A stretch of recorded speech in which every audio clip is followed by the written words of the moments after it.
कोटिए टंका पाई अपहरण चारि युवकों अपहरण करी गंजाम के नुआगां थाना अंतर्गत चिकिटीगढ़ रखिथिले अपहर्ता समस्त उद्धार करिछि पुलिस। कोटिए टंका पाई अपहरण करथिले दुर्वृत्त। कटकर 3 जण एवं दिल्लीर जणे युवकों अपहरण करा जायथिला। चिकिटीगढ़ रे नूतन पात्रंक घर पछपटे एक कुड़िया घरे 4 जण को रखा जायथिला। साप देखाई भयभीत करा जाउथिला। जणे युवक खसी आसी स्थानीय लोकंकु सूचना देबा परे पुलिस घटना संपर्क में जानिबाकु पाइथिला। घटना रे संपृक्त थिबा नूतन पात्र फेरार हो जायछि। अपहरण करी रखा जायतिबा स्थान रे गंजेई गछ लागिथिला। घटनास्थल रे पहुंची गंजेई गछ काटिबा सहित तदंत करुछि पुलिस।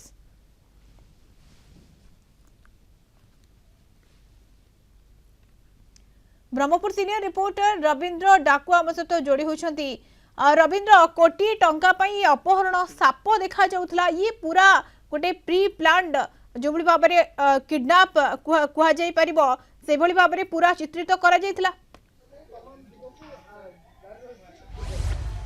निश्चित मधुस्मिता आम कह अपहरण घटन आ गोटे नुआ ट्विस्ट आसी कारण अपहरण जो जगह करके रखा जाता अपहरणकारी को सही स्थान में विपुल परिमाण में गंजेई गछ लगी तेणु गोटे नुआ ट्विस्ट जे अपहरणकारी को आणला ये रखागला 3 दिन रखिला से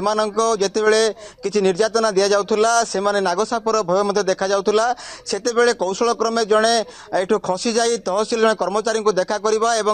आसी पुलिस ये पहुंची अपहरणकारी को उद्धार करवा एवं यहाँ पर आम देखू से दृश्य टिके बर्तमान आम से दृश्य टिके बर्तमान देखु कारण जो जगार आम जो छिड़ाईचु यही जगार अपहरणकारी को रखा जाइथिला। बर्तमान से जो अपहरणकारी को उद्धार कला बर्तमान स्थिति होची जे पुलिस आसिक बर्तमान छानबीन आरंभ कर देखुचु घटना जे से जगार बर्तमान गंजेई गछ गुड़िक लगी आम से चित्र देखुचु गंजेई कटा जाइए जितेबाला पुलिस आसी पहुंची पुलिस आसी जो मैंने अपहरण होते से उद्धार करते उद्धार करने पर ये हूँ चित्र जितेबले अपहरणकारी को देखा जाइथिला सेतेबले तो मुकुला गला एवं तदंत बर्तमान पुलिस करिवो तेबे सबुठ बड़ कथा होची जो जगार अपहरण करा जाइथिला से जगार विपुल परिमाण गंजेई लागिथिला एवं केते जो गंजेई लागिथिला ताहार ये को नष्ट करिया पई बर्तमान गंजेई मध्ये गछ कटा जाइछि ताहार चित्र एवं आमे जो बर्तमान कुड़िया देखौछु सेही कुड़िया रे अपहरणकारी को रखा जाइथिला। तेणु जो नुआ दिल्ली रु कटक कटक रु बरहमपुर बरहमपुर रु चिकिटी एमती गोटे जो लगी गोटे लंबा चेन 1 कोटी टंकार डील जो दाबी करा जाइथिला कहीं दाबी करा जाइथिला या पछर कारण कोन एमिति अनेक घटना मध्ये करा जाउथला। रविंद्र सेनी किछि पुलिस तदंत कलानी प्राथमिक तदंत किछि जणा पड़छि को भली भाबरे पूरा डील आरंभ रु ए पर्यंत आसीथिला तदंत है आज्ञा कौन कहे बर्तमान आईएसआर कथा मु एक्साइज आपण एक्साइज आछंती आपण कोन देखिले सर कोन कहले आमे आसिया गुरु सार मिलित हमहु खबर आस्थिला काली आमे वेरीफाई करथिलु केमी से माने विशेष रूप खबर पाई जंदी कोन हेजी से माने काटी दै जंदी आमे आसिला बेलको तेनु सेटा तदंत चलछि आमे जिंथेले दोषी को जेमति कार्यस्थल नवा था से अनुसार निया तदंत आईएसआर केस करछुंदी आमे भी अछु ताको जेमति जो कार्यस्थल नवा था निया नुवा कथा सर गोटे गंजेई गोटे टाउन भितरे गोटे रहिबा एटा तो नुआ कथा जेंतु पूरा टाउन पाखरे से करछंदी घेर करके आमे डाउट कर परिबानी से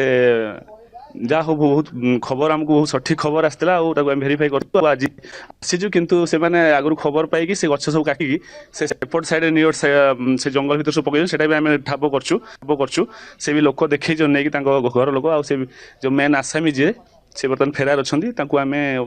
सार आईएसआर ये कर निया धरा शुणुले चिकिटी अबकारी जो इन्स्पेक्टर थे संजय कुमार पंडा आमको जो गंजेई गछ गुड़ी जो काटिया पर जो गंजेई गछ गुड़ी कटा जाता बर्तमान जो जगह जो पड़ी रही सेगुड़ी ठाप कर सहित बर्तमान पुलिस टीम जो तन तन कर खोजुंट जे यह घटना किपरि घटीगला जहाँकि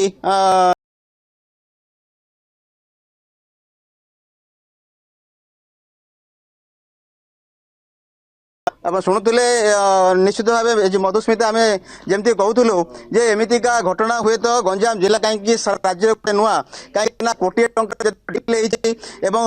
कोटिए टंका कहीं मंगागला नुआ दिल्ली से युवक जनक किए एवं ता पछरे किछि रहस्य रही कि जदि ए भितर गणागला ताबले नुआ दिल्ली कटक 3 जन युवक ब्रह्मपुर चिकिटी कहीं गणागला एमती अनेक रहस्य भेद करिया पड़े पुलिस को। मधुस्मिता अनेक रहस्य भेद करने को पड़ो एवं तदंत जिते दूर आग को बढ़ो से दूर से सब कथा उन्मोचन हो सहित दुईटी अपराध गोटे तो अपहरण करपटे गंजेई चाष कर गछगुड़ी कटा नष्ट वर्तमान समय पुलिस यहाँ तदंत कर धन्यवाद रवींद्र सूचना ब्रह्मपुर सीनियर रिपोर्टर रवींद्र डाकू आम सहित सविशेष सूचना जोड़ी होइथिबारु।